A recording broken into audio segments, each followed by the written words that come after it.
Hi everybody, it's Mo and I'm back again with another video. It's Thursday, December 28th. We are 3 days after Christmas. We are 3 days before New Year's Eve. And we're at Universal Studios just to check out the scene. We're gonna see what crowds are like inside. I've already had a look at the ride times on the app and ooh, it's looking kind of rough. So we're just gonna go in and see what there is to see. If we can jump on a ride, we'll jump on a ride, but I'm not waiting a long time. We're also gonna hang around and wait for the parade, so let's head inside. I think there's a big difference in the crowd levels right now. Earlier today, the crowds were crazy, but right now, things are looking a little light, but I'm not gonna speak too soon until we get inside the park, so let's head in. Folks are already lining up, as you can see on Hollywood Boulevard, getting ready for the parade, and let me tell you, these seats are a hot commodity. If you can find an actual seat as opposed to sitting on the curb, you're doing really well. We're about 15 minutes shy of the parade starting, and as you can see, the curbs have filled up. If you haven't gotten a seat by now, then you're probably not going to get one.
For the holiday food review, I decided to try the turkey dinner sandwich. I've actually had this before. It was on the menu last holiday season, so I wanted to try it again, but there's a huge difference. This year's sandwich has cheese on it, which is very odd for a turkey dinner. Also, this sandwich is missing stuffing and gravy, which was present in last year's sandwich. It tastes nothing like last year's sandwich, and it just wasn't as good as last year's. We're trying to catch a few rides before the end of the night.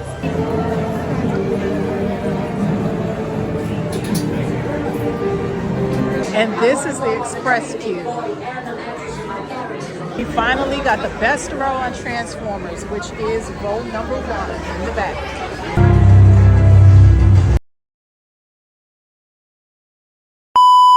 And here we are, almost a month later since the last time I was here. It is January 25th. We are about a week away from the start of Mardi Gras here at Universal Studios. I decided to come out. It's been way too long, so let's head inside. There are a lot of updates to get caught up with, especially with pass holder benefits. There's all kinds of new things going on. We have an exclusive pass holder entrance, so let's head inside and get started. Once you pass through the archways, you're going to have to hang a right past the ticket counters and around the building, and it's going to bring you to this side entrance, which puts you right on Hollywood Boulevard. And right now they're using this as the exclusive pass holder entrance. And this is one of the biggest benefits of having this exclusive pass holder entrance. Had I not used it, I would have been stuck in these lines right here. So I decided to take a stroll down Hollywood Boulevard first. Things are pretty quiet here. There isn't much going on here on Hollywood Boulevard. We have a few character meet and greets out. I see Scooby and Shaggy out, but other than that, it's pretty dead. And here's the bubbly Betty Boop doing a meet and greet with some park guests. Let's head inside of the Five and Dime and see what's going on here. Oh wow, Monster Makeover. Become the Monster. What's this about?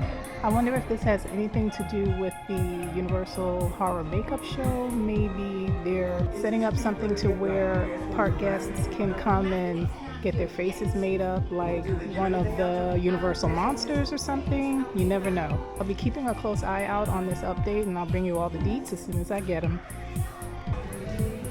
I think he was kind of annoyed that I was too late to notice him. I see you now.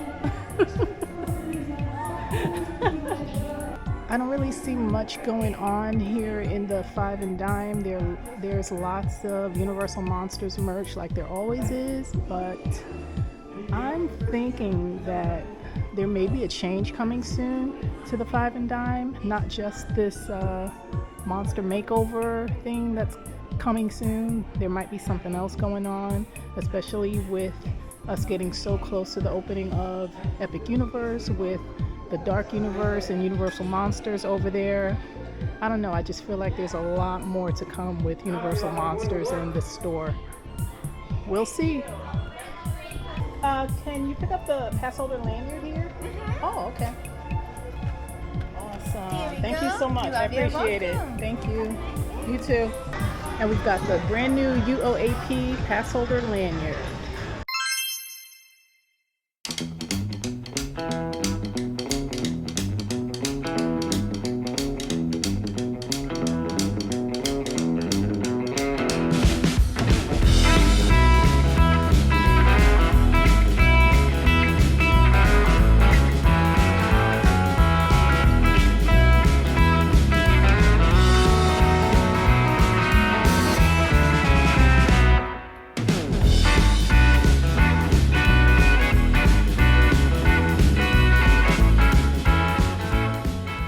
Every year Universal holds the Rock the Universe Christian Music Series, and that's what the stage is set up for right here, and I believe starting Friday.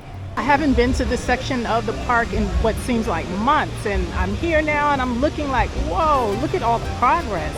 So what we're looking at right now is what is supposed to be Shrek's house, and I think all the scaffolding is around a tree, I believe. So this is major. I mean, like I said, I haven't been here in a really long time, and it looks completely different. They had not gone vertical yet, so I'm really impressed to see how much has been done since the last time I was here. This signage may have been up for a while, but like I said, I haven't been here in a long time, so this is new to me. We are officially in the land of DreamWorks. So I'm assuming this is going to be a permanent fixture even after they take down the walls, but we've got confirmation. This is DreamWorks land.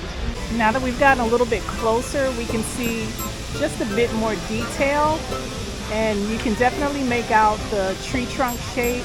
That's pretty much all I can make out, but it's coming along nicely. I'm assuming that is paint maybe that he's spraying on. It looks like maybe some accent colors, so that's cool. And then you have all this protective glass, or these protective shields that kind of protects everybody that's going into the ET ride from all the dust and paint and everything going on here. I don't know about you guys, but to me it seems like Universal Studios is kind of slowly transforming into a very, very family, kid-friendly theme park. Meanwhile, over at Islands of Adventure, it's more of, it appeals to a much more older crowd, bigger kids, teenagers, and adults with the much bigger and faster rides.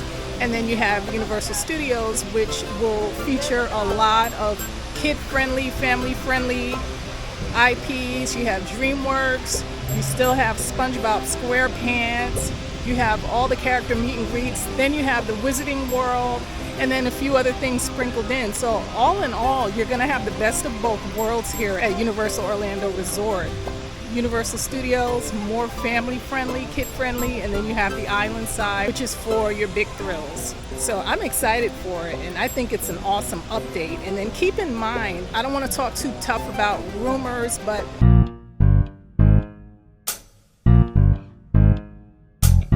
there is talk about certain parts of Universal Studios being perhaps closed and transformed into something else due to contracts ending and things of that sort. I don't want to get too much into that, but if those things happen, if those things are true, that means you have even more of a possibility of other IPs being introduced into this section of the resort. And like I said, Universal Studios could become an exclusive family-friendly park with just a couple of, you know, introductory thrill rides here and there, like the Mummy, Transformers, but I'm all for it. I think it's the perfect transition.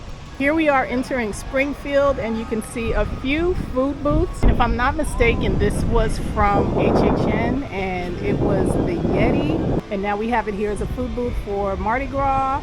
No signage is up yet as to what country this will represent, but it won't be long because I'm sure signage will be posted pretty soon. In between London and Springfield, there are no food booths set up. Last year this time, there were booths set up just in that area, just in front of Fear Factor, and then I believe it was Germany here in this spot, and I want to say Belgium here. So I'm a little surprised that it's looking sparse over here, but we'll see. We still have a good week to go. I'm in London right now, and it is such a beautiful day today. It's about 76 degrees, it's breezy, and here we are at the end of January, almost February, and we're in shorts and t-shirts. That's the beauty of living in Florida. Once I sit down, I get way too comfortable. I've been here in London hanging out on the benches, and I'm just here checking out the ride times on the app, and it's not too bad right now. Dr. Doom is 15. Hagrid's is only 80. It just dropped to 70 right before our eyes. So I expected it to be much higher than that at this point in the day. But here's something interesting. Forbidden Journey is delayed. We've got 85 minutes for Rip Ride Rocket. Velocicoaster 65. Men in Black is just across the water here at 15. Mummy is only 35. Hulk is only 25. Wow. Simpsons right across the lagoon is only 35. We've got Gringotts behind us and Diagon Alley at 40. Fallon is 15. Skull Island 65. Spider-Man 45. Transformers is only 25. So it's really not that bad of a day right now. For post-holiday crowds, it's actually not that bad. I think there are pockets within the park where you have a lot of people gathering, what have you, but overall it's not that busy, at least based on the wait time. So this is actually a pretty good time to be here. It's midday, and it could be so much worse. It's nothing like the holidays. So if you're considering visiting Universal Studios, I would definitely consider off-peak season, which is like maybe a couple of weeks after the holidays or a week or two before the holidays. If I don't get up now, I swear I can sit here all day.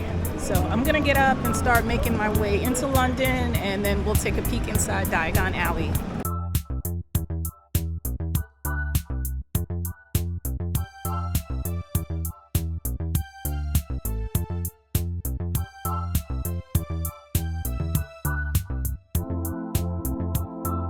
And here we are, and this is where all the crowds are. Everybody's here.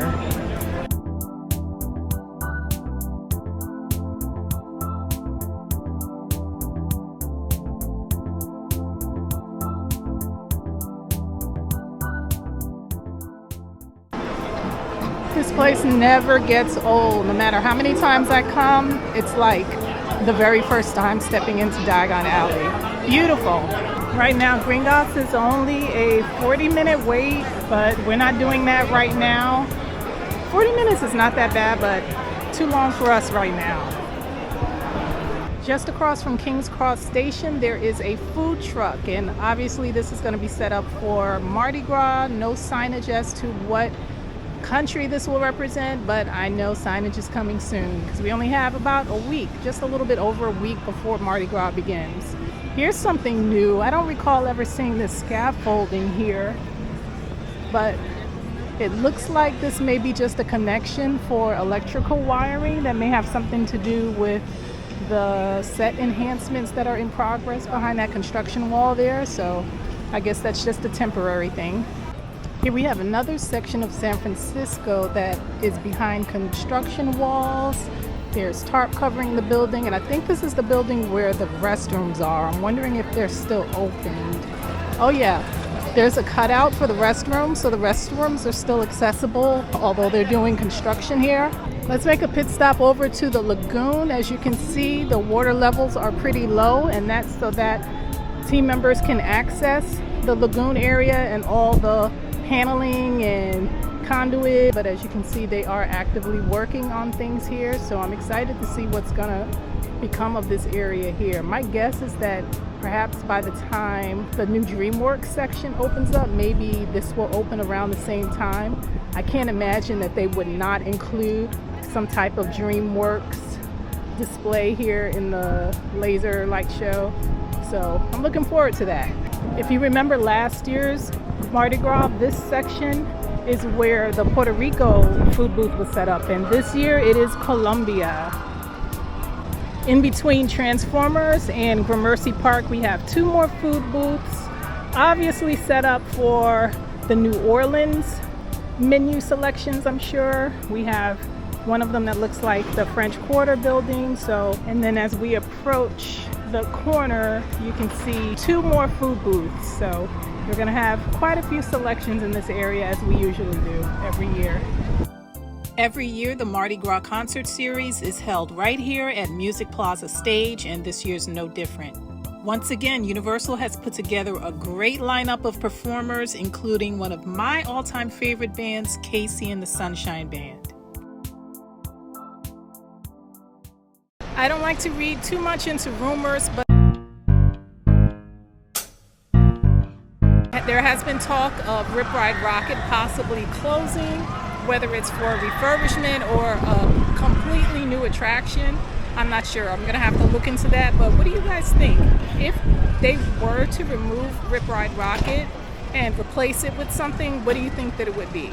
I have my theories. Now, considering that this area is the brand new Minion Land, my guess is that it may be an attraction that fits in with the Minion Land IP, possibly another roller coaster, Minion themed, maybe more kid friendly, who knows. It would make more sense considering the location. It would fit perfectly within Minion Land, so we'll see. I'm not exactly sure what the temperature is right now, but it's got to be somewhere in the low 80s or high 70s, and I tell you, if there was ever a time to have an ice pop, now would be the time. If you've never tried Freeze Ray Pops before, definitely give them a try because they are delicious. Well guys, I wanted to keep the video really short and sweet. It was just kind of a quick update, quick park walkthrough from the last time that I was here, which was a few days after the holidays ended. A lot has changed. We've got Mardi Gras coming up. We've got a lot of updates on other parts of the park, like the DreamWorks section. So stay tuned for more videos, more updates on everything going on with Universal, Islands of Adventure. I'll bring it all to you right here. Thank you guys so much for hanging out with me today. If you like this video, make sure you give it a big thumbs up. Also, subscribe, comment, share, and click the bell notification so that you never miss a future video upload. And until the next one, see ya.